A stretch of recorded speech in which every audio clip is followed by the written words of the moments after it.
My name is Jeff Hirota. I'm the CEO of the Community Foundation Boulder County. Can everyone hear me back there? Good. I want to thank the powerful women of Boulder Reach for bringing us together this evening, to the museum for hosting us here this evening, and for all of you for being here this evening. The sun came out, and we're glad you're here.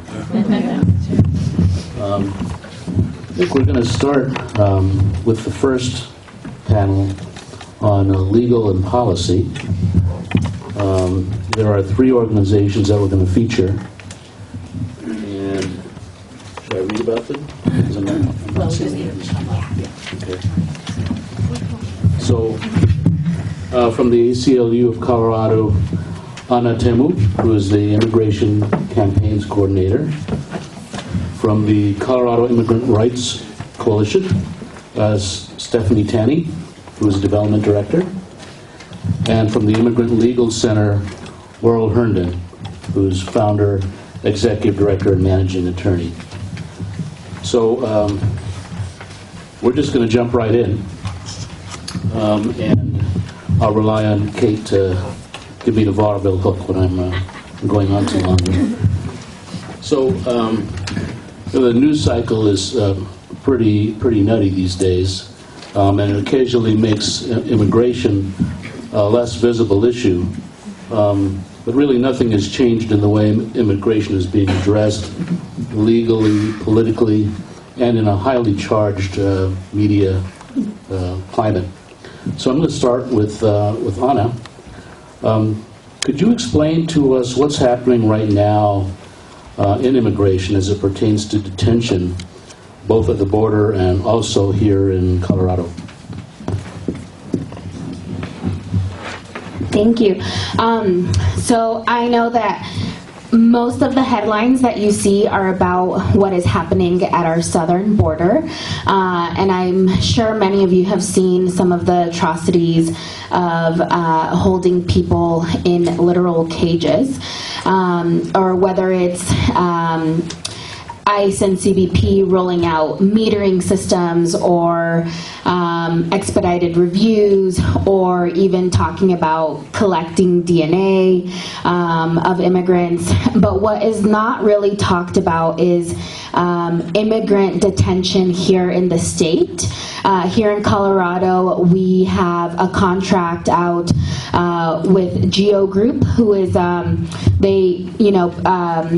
say that they're the world's leading providers in correctional facilities, and we have one in Aurora. And recently, at the beginning of this year, they built an annex, or they opened up an annex that added close to 500 additional folks into the facility, where when we first got that contract, it only housed 150, and now it houses 1,500. And the hardest thing about having a detention center in our own state is that we have absolutely no oversight, and they have no accountability to our own state. So our community members, our neighbors, are being housed in a detention center where the conditions are horrible. We know that 2 people have died in this center. We know that they've had numerous quarantines and several cases of medical neglect with absolutely no oversight and accountability. And so it's hard to talk to you about the southern border and what's happening over there when we have such a huge problem in our own state. And we have ways of bettering the situation through our own local means. And so if there is a way that I can weed out some of the news articles for you, is really just to pay attention to what's happening in our own detention facility here in the state, because some of the things that are coming out are deplorable. And actually the ACLU, we just released a report in September called Cashing In on Cruelty, that highlights over a dozen stories of people that have been in the detention facility, some of the pieces of medical neglect that we're finding, and some of the lawsuits that we're taking on, as well as some of the policy recommendations that we have for the state, which I can get into a little later. But yeah. Thank you so much, Anna. Yeah. So, Stephanie, a question for CERC. One of CERC's main goals is to serve as an advocate for the rights of all immigrants and refugees and their families. What areas of advocacy action are you finding are producing results for CERC? Thanks, Jeff. I will say first that the cornerstone of our work is really through that community grassroots organizing, where we work with community folks, local people in Colorado, to really empower them to advocate for themselves and realize how important their voice is. And through there, we have been able to do some amazing work with policy change. So we work on both local, state, and national policy issues. Some of the really great wins that we've had despite some of the things going on.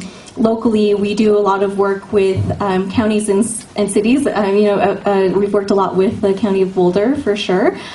We also do a lot of work with sheriffs, actually, as well, to create that bridge and connection. So both that, communities feel safe to contact the police if something's going on, and working on ending that police-ICE collaboration. And then also to expand police and sheriff's knowledge of who actually is in their community and who they should be serving and supporting as well. Leading into our state work, and as a coalition, we work on these issues with our member organizations and many other amazing groups. And so some of the bills you might have heard of that have been able to be passed are ASSET, which allows in-state tuition for folks that are undocumented. Recently, this past legislative cycle, we were able to work on some policies to expand driver's licenses for undocumented immigrants, which was a huge win, not just for us, but all the other organizations working on it as well. And I think one of the things that makes us really powerful as this coalition is we get to work with amazing folks in Boulder County, as well as working with folks in rural areas.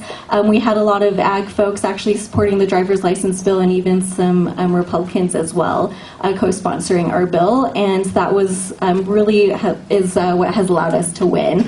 And so I think for national, being just one of 50 states, it's a little bit more difficult, but we've definitely taken some of the learnings that we've been able to achieve with the state and local, and created things like a national steering committee out of our members to help push forward that national immigration reform as well.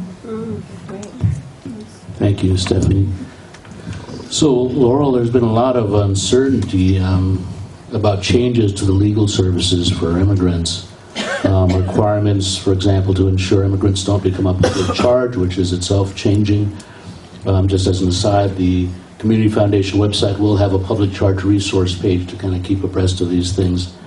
Showing proof of health care coverage for visa holders, slowing of lawful immigration processes, and more. How do these continually changing requirements harm immigrant community members locally? So I think we've all heard the message that cruelty is the point, and I think that's very true right now. The idea of requiring immigrants to be able to prove that within 30 days of getting their green card, they're going to be able to buy health insurance is the latest shoe to drop. We have a client who's going to be processing her paperwork through Guangzhou, China in 3 weeks, and this just dropped on her. And so what is an insurance premium cost? $1,000 a month for someone who's 50 years old? And this is someone of very sufficient resources. It's a very significant problem for her. I don't know how our community members are going to be able to meet that. And I don't know if this announcement was dropped because of the injunction against starting with the public charge increased requirements. Basically, what the public charge change is, instead of trusting people that they have a family member or a good friend that's going to make sure they don't need food stamps, don't need other kinds of benefits, the government is trying to say now, we want you, community member who have been in Boulder County for 30 years, we want you to prove that today you're part of a self-sufficient family, and then we'll give you your green card. Well, this is someone that hasn't had a green card, hasn't had work authorization, so they've raised the bar to an almost impossible level. I think our only hope right now is that we elect a new administration that is going to rescind all of these changes so that we can continue permitting very good people who have waited in a very long line, those that were even able to get in the line, to eventually get the status that they deserve.